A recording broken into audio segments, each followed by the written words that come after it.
በስመ አብ ወወልድ ወመንፈስ ቅዱስ አሃዱ አምላክ አሜን። የመስቀል ነገር በመጀመሪያ የተገለጸው በመላእክት ዓለም ነበር። ቅዱስ ኤጲፋንዮስ ስነ ፍጥረትን በጻፈበት አክሲማሮስ በተባለው መጽሐፍ እግዚአብሔር መላእክትን ፈጥሮ በተሰወረባቸው ጊዜ ዲያብሎስ እኔ ፈጠርኳቸው አለ። ያን ጊዜ በመላእክት ዓለም ረብሻ ሆነ። ከፊሉ ዲያብሎስን አምኖ ከእርሱ ጋር ሆነ። ቅዱስ ገብርኤል ግን የፈጠረንን እስክናገኝ ድረስ በያለንበት ጸንተን እንቆይ አለ። ቅዱስ ሚካኤልና ሌሎች መላእክትም አብረው ጸንተው ቆዩ። በመጠራጠርም ከሁለቱም ጎን ሳይሆኑ መሃል የቀሩ የአየር አጋንንት በመባል የሚጠሩም ነበሩ።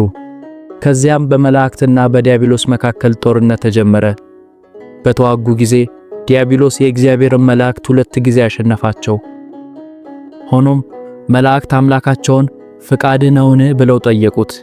እግዚአብሔርም እንዲህ አላቸው፣ ፍቃዴስ አይደለም፣ ድል የምታደርጉበትን ኃይል እንድታውቁ ብዬ ነው እንጂ ብሎ በክንፋቸው ላይ የብርሃን መስቀል ቀረጸላቸው። በእጃቸው ደግሞ የብርሃን መስቀል አስያዛቸው። ሄደውም ዲያብሎስን ቢገጥሙት በመስቀሉ ኃይል ድል ነሱት።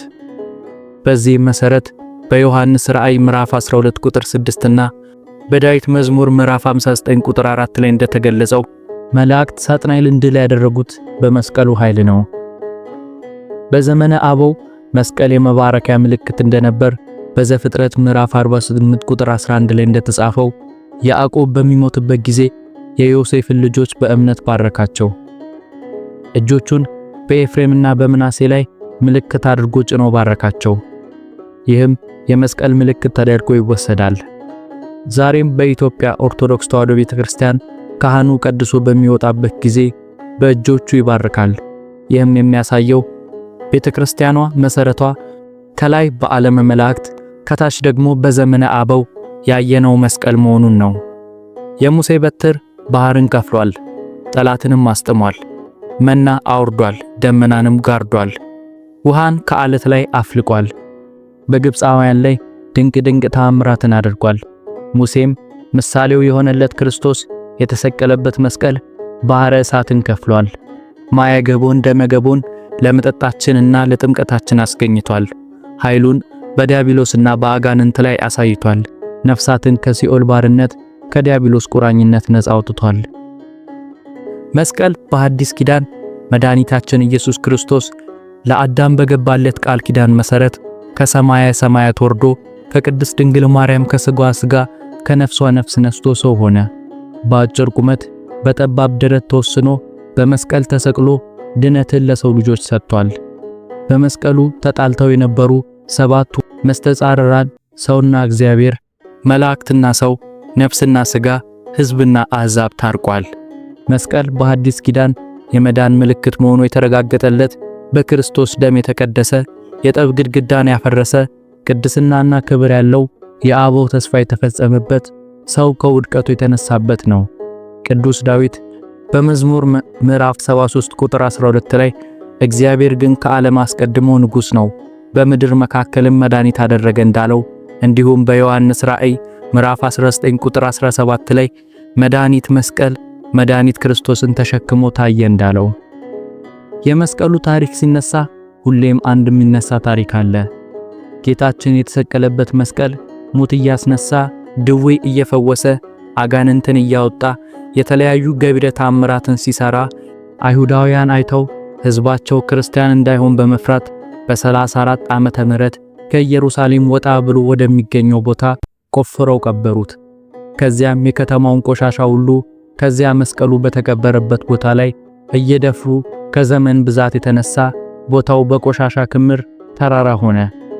እስራኤልን ከሮም ቀኝ ግዛት አገዛዝ ነፃ ለማውጣት ከ66 እስከ 70 ዓመተ ምህረት ባደረጉት እንቅስቃሴ ጥጦስ የተባለው የሮም ንጉሠ ነገሥት ዘምቶ ኢየሩሳሌምን በ70 ዓመተ ምህረት ደመሰሳት። ትልቁን የአይሁድ ቤተ መቅደስም አቃጠለው። እስራኤላውያንም በመላው ዓለም ተበተኑ። ከዘመነ ሐዋርያት ጀምሮ በተከታታይ በሮም የነገሱ ነገሥታትና ቄሳሮች በክርስቲያኖች ላይ የማያባራ መከራን አድርሰዋል። ክርስቲያኖችም የተቀበረውን መስቀል አስፈልገው ለማውጣት ቀርቶ ሃይማኖታቸውን የማመን ነፃነት ስላልነበራቸው መስቀል ለ300 ዓመታት ያህል ተቀብሮ የግዱፍ መጣያ ሆኖ ቆየ። የመስቀሉ መገኘት ታሪክ ሲነሳ የቤተ ክርስቲያን የመከራ ዘመን አልፎ የእረፍትና የሰላም ዘመን ሲመጣ ለብዙ ዘመን ተቀብሮ በሰው ዘንድ እንደሞተ ሰው ከልብ የተረሳውን መስቀል ባለቤቱ መድኃኔዓለም አልረሳምና እሱ የፈቀደለት ዕለት ሲደርስ በእሌኒ ንግሥት አማካኝነት ከተቀበረበት እንዲወጣ ተደርጓል። ለዚህ ታላቅ ክብር የተመረጠችው ንግሥት እሌኒ ለ300 ዓመታት የተቀበረውን መስቀል በኢየሱስ ክርስቶስ ፈቃድና ኃይል አውጥተዋለች። እሌኒና ተርቢኖስ የሚባሉ ሁለት ደጋግ ክርስቲያኖች ተጋብተው ይኖሩ ነበር። ተርቢኖስና እሌኒ ኑሯቸው ፍቅርና ሰላም የሰፈነበት በመሆኑ ለብዙ ሰዎች እንደ ምሳሌ ሆነው ይኖሩ ነበር። ተርቢኖስ ነጋዴ ነበር። ራቅ ወዳለ ሀገር በመርከብ እየሄደ በመነገድ ይተዳደር ነበር። እሌኒም ባለቤቷ ተርቢኖስ ለንግድ ወጥቶ እስከሚመለስ ስለ ባሏ ከመጸለይና ከማሳብ በቀር ከግቢ ወጥታ አታውቅም ነበር። በአንድ ወቅት ተርቢኖስ ለንግድ ሄዶ ብዙ ዓመታትን ቆይቶ ከጓደኞቹ ጋር ወደ ሀገሩ ሲመለስ ከነጋዴዎቹ አንዱ በእግዚአብሔር ፍቃድ ከሽፍታና ከማዕበል ከልዩ ልዩ አደጋ ተረፍን፣ በሰላም ተመለስን፣ ግን ሚስቶቻችን ሌላ ሳይወዱና ሳይለምዱ እናገኛቸው ይሆን ብሎ ጠየቀ። ተርቢኖስ ግን እንኳን በሰላም አደረሰን እንጂ ሚስቴን በዚያ አልጠረጠራትም ብሎ መለሰ። በዚህን ጊዜ ሌላው ጓደኛ ያንተ ሚስት ከማን ትበልጣለችና ነው አሁን ሄጄ ከሚስት ጋር ተላምጄ ወዳኝ ወድጃት ብመጣ ምን ትቀጣለህ አለው። ተርቢኖስም በሚስቱ እሌኒ በመተማመን ይህን ብታደርግ ይህን ያህል ዓመት የለፈውበት ሀብት ከነትርፉ ውሰድ፣ አንተም ባይሳካልህ ሀብትህ ከነትርፉ ለእኔ ይሁን ተብለው ተወራረዱ። ከዚያም መርከቡ ወደብ ከመድረሱ በፊት ነጋዴው ወደ እሌኒ ቤት ደረሰና በሩን አንኳኩቶ ሰራተኛይቱን ጠርቶ እሌኒን ማነጋገር እፈልጋለሁና ንገሪልኝ ብሎ ጠየቃት። እሷም እያፈረች የተላከችውን ለእሌኒ ነገረቻት። እሌኒም ተቆጥታ ከመቼ ወዲህ ነው እንግዳ የማናገረው ብላ አሳፈረችው። ሰራተኛይቱም ለነጋዴው መልሱን ስትነግረው ነጋዴው እንደማይሆንለት ከተረዳ በኋላ ሌላ ተንኮል አቀደና ለሰራተኛይቱ ባልና ሚስት ብቻ የሚያውቁትን አንድ ነገር ብቻ ብትሰጪኝ ብዙ ገንዘብና ወርቅ ሰጥሻለሁ ብሎ ወርቅ ሰጣት። ሰራተኛይቱም ሁለቱ ብቻ የሚያውቁት የእመቤቴ ሐብል አለ፣ ያንን አመጣልሃለሁ። መጀመሪያ አንተ በከተማ ውስጥ እየዞርክ ነጋዴዎች መጡ የብስ ረገጡ እያልክ አስወራ፣ ከዚያም ተመልሰ እንድትመጣ ብላ ሰደደችው። ነጋዴው እንደተመከረው የነጋዴዎቹን መምጣት በከተማይቱ እንዳወራ የነጋዴዎቹ ቤተሰቦች ነጋዴዎች ለመቀበል ዝግጅት ማድረግ ጀመሩ። የእሌኒም ሰራተኛ እመቤቴ ነጋዴዎች መጡ ተብሎ ይወራልና ባለቤቱ በሰላም ስለመጡ ይዘጋጁ፣ ገላውን ይታጠቡ ብላ መከረቻት። እሌኒም ገላዋን ስትታጠብ የአንገቷን ሐብል ቁጭ ካደረገችበት ቦታ ሰራተኛይቱ አንስታ ለነጋዴው በተቃጠሩት ዕለት ሰጠችው። ነጋዴውም ለሰራተኛይቱ የውለቷን ብዙ ገንዘብ ሰጥቷት ደስ እያለው ወደ ጓደኞቹ ሄዱ። ለተርቢኖስ ሚስትህን ለምጃትና ወድጃት መጣሁ አለው። ተርቢኖስም ውሸት ነው፣ ለዚህ ምን ምልክት አለ ብሎ ጠየቀው። ተንኮለኛውም ነጋዴ ያንን ሐብል አውጥቶ ይህ ሐብል የሚስትህ አይደለምን ብሎ ሰጠው። ተርቢኖስም ደነገጠ፣ የሚናገረውን አጣ። በውርርዱም ሀብቱን ሁሉ አስረከበና ባዶ እጁን ወደ ቤቱ እያዘነ እየተቆጨ ሄደ። ባለቤቷን በናፍቆትና በታማኝነት ስትጠብቀው የከረመችው እሌኒ በተርቢኖስ ያልተለመደ ሐዘንና ብስጭት ግራ ተጋብታ ወንድሜ ምን ሆነሃል? ለወትሮ እንኳን ያንን ያህል ዘመን ተለያይተን ቀርቶ ለጥቂት ቀናት ተለያይተን እንኳን ስንገናኝ እንነፋፈቃለን። አሁን ግን ከመጣህበት ጊዜ ጀምሮ አዝነህ አይሃለው ብላ ጠየቀችው። ተርቢኖስም ብዙ የለፋውበትን ሀብትና ንብረቴን እንዳለ ማዕበል አጠፋብኝ፣ እኔ ያላዘንኩ ማን ይዘን አላት። እሌኒም የተማረች ናትና እግዚአብሔር ሰጠ፣ እግዚአብሔር ነሳ፣ የእግዚአብሔር ስም የተመሰገነ ይሁን እንዳለ ኢዮብን አስበው፣ አንተ እንኳን በሰላም መጣህ እንጂ ሀብቱ ውሎ አድሮ ይመጣል አለችና አጽናናቸው። ተርቢኖስም እንግዲህ ከተከበርኩበት ሀገር ተዋርጄ በሰጠሁት ሀገር ለምኜ ለመኖር አልችልምና ወደ ሌላ ወደማያውቁኝ ሀገር እሄዳለሁ። አንቺ ግን ሁሉ ይወድሻል፣ ያከብርሻል፣ ከወደድሽው ጋር ኑሪ አላት። እሌኒም በደስታ ጊዜ አብሬ እንደሆንኩ በችግርህ ጊዜ አልለይህም፣ የኔንና ያንተን አንድነት ችግር አይፈታውም፣ ወዴት እቀራለሁ፣ ወደምትሄድበትም አብሬ እሄዳለሁ ብላ ተነሳች። ሁለቱም ቤታቸውን ጥለው ሲሄዱ በመንገድ ላይ ተርቢኖስ በልቡናው ይዞት የነበረውን ምስጢር አወጣው። ስወድሽ የጠላሽኝ፣ ሳምንሽ የከዳሽኝ ምን አድርጌሽ ነው ብሎ ጠየቃት። እሌኒም እኔ አንተን አልጠላሁም አልከዳውህም፣ ይህን ሐሳብ እንዴት አሰብከው ብትለው ሐብሉን ከኪሱ አውጥቶ አሳያትና የሆነውን ሁሉ ነገራት። እሌኒም ያልጠበቀችውን ነገር ስለፈጸመ አዝና የሆነውን እውነተኛ ታሪክ በሙሉ ነገረችው። ተርቢኖስ ግን አላመናትም። ከባህር ዳር በደረሱ ጊዜ በቁመቷ ልክ ሳጥን አሰርቶ እሌኒን በውስጡ አስገባትና ብታደርጊውም ባታደርጊውም ስራሽ ያውጣሽ ብሎ ወደ ባህሩ ወረወራት። እሌኒ ያለችበት ሳጥን በፈቃደ እግዚአብሔር እየተንሳፈፈ ከደቡብ ደረሰ። በዚያ ወደብ አካባቢ ምዕራብ ሮምን ያስተዳድር የነበረው ኮስታንዲዮስ የተባለው ንጉሥ ነበርና ሳጥኑን አይቶ አውጥቶ እንዲከፍቱት ወታደሮቹን አዘዘ። ሳጥኑን አውጥተውም ሲከፍቱት እጅግ የተዋበች ሴት ሆና አገኛት። ንጉሡም እሌኒን ወስዶ ሚስቱ አደረጋት። ኮስታንዲዮስ የመክስሚያኖስ ቄሳር ሆኖ ምዕራብ ሮምን ያስተዳድር ነበር። ንግሥት እሌኒም በ272 ዓመተ ምህረት ታላቁ ቆስጠንጢኖስን ወለደችለት። ቆስጠንጢኖስም ገና በወጣትነቱ የአባቱ እንደራሴ ሆኖ እንደሰራ አባቱ ሞተ። የአባቱ ባለሟሎችና ሕዝቡም ተስማምተው የ18 ዓመቱን ቆስጠንጢኖስ በአባቱ ቦታ ሐምሌ 25 ቀን በ300 ዓመተ ምህረት በሮም ምዕራብ ክፍል በገላትያ አነገሱት። በጦር ሜዳዎች ብዙ የጀግንነት ሥራዎችን ስለሰራ በሰራዊቱ ዘንድ ይወደድ ነበር። ንግሥት እሌኒ ልጇን ቆስጠንጢኖስን ከልጅነቱ ጀምሮ ስለ ክርስትና ሃይማኖትና ስለ ክርስቲያኖች መከራ ታስተምረው ስለነበር በክርስቲያኖች ላይ የነበረው አመለካከት በሮም ከነገሱ ቄሳሮች ሁሉ የተሻለ ነበር። በተለይም በ312 ዓመተ ምህረት ከጠላቱ ከመክስሚያኖስ ጋር ለመዋጋት መታነጋሪት ክተት ሰራዊት ብሎ ለዘመቻ እንደተሰለፈ በራእይ በሰማይ ላይ በዚህ መስቀል ምልክት ጠላትን ድል ታደርጋለህ የሚል መስቀልና ጽሑፍ ስላየ ለሰራዊቱ የመስቀል ምልክት በመሳሪያቸውና በሰንደቅ ዓላማ ላይ እንዲያደርጉ አዘዘ። ወዲያው ጦርነት ቢገጥም በቲቤት ወንዝ ድልድይ ላይ ጠላቱን ድል ነስቶ በጠቅላላው የሮም መንግስት ግዛቶችን ሁሉ ገዢ ሆነ። ታላቁ ቆስጠንጢኖስ የሮም ንጉሠ ነገሥት ከሆነ በኋላ በ300 ዓመታት ውስጥ ለመጀመሪያ ጊዜ ለክርስቲያኖች የነጻነት አዋጅ አወጀ። ክርስትናም ብሔራዊ ሃይማኖት ተባለች።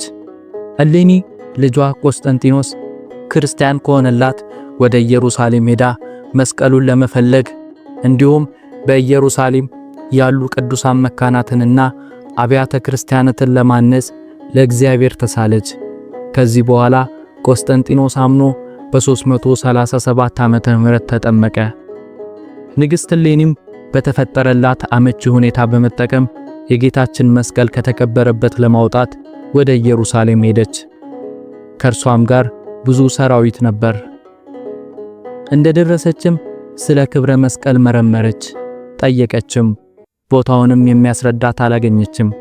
የአይሁድ ወገን እምቢ ቢሉም በኋላ ግን ባደረገችው ጥረት አረጋዊው ኪራኮስ የጎልጎታን ኮረብታ አመለከታት። አስቆፍሪው ብሎ ነገራት።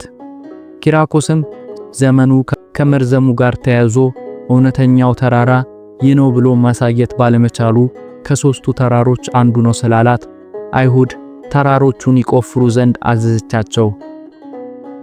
የጌታችን ቅዱስ መስቀል ያመኑበትን ልዩ ልዩ ተአምራትን እያደረገ ብዙዎችም ክርስቲያኖች እየሆኑ አይሁዶች በተቸገሩ ጊዜ ማንም እንዳያገኘው የኢየሩሳሌም ነዋሪዎች ሁሉ የቤቱን ቆሻሻ የከበረ መስቀል ያለበት ቦታ ላይ እንዲጥሉ አዘው ስለነበር ከ200 ዓመታት በላይ ጥራጊም ስለጣሉበት ታላቅ ተራራ ሆኖ ነበር።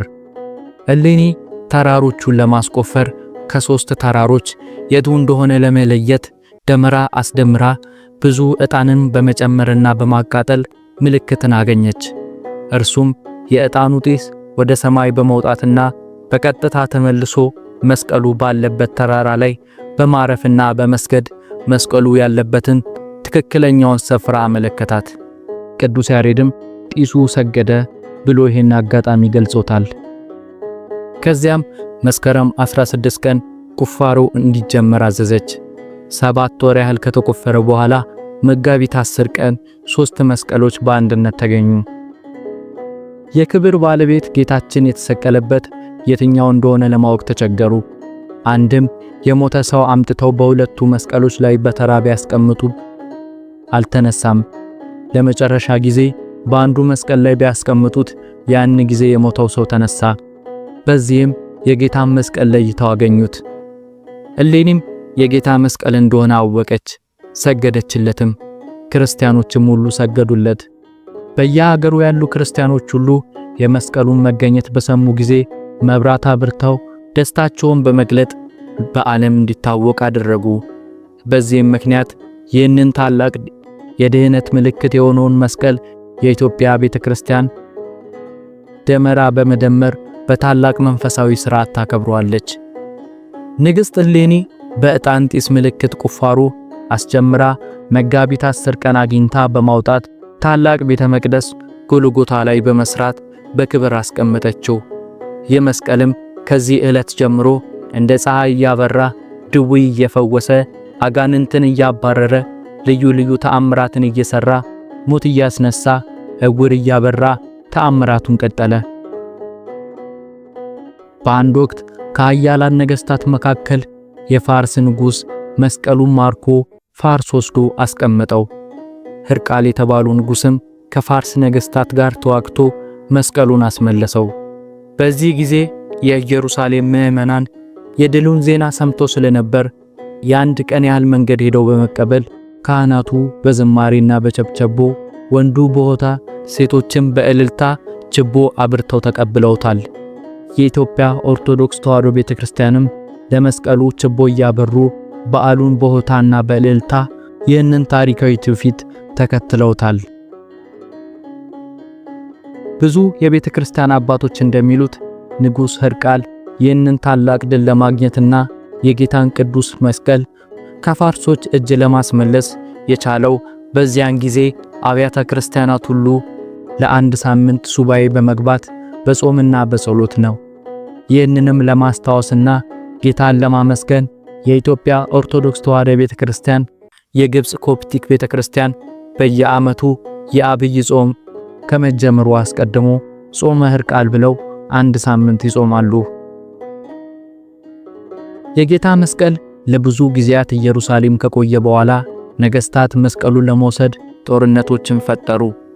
በዚህ ጊዜ የአንጾኪያ፣ የኤፌሶን፣ የአርማንያና የግሪክ፣ የእስክንድሪያ የመሳሰሉት የሃይማኖት መሪዎች ጠቡን አበረዱት።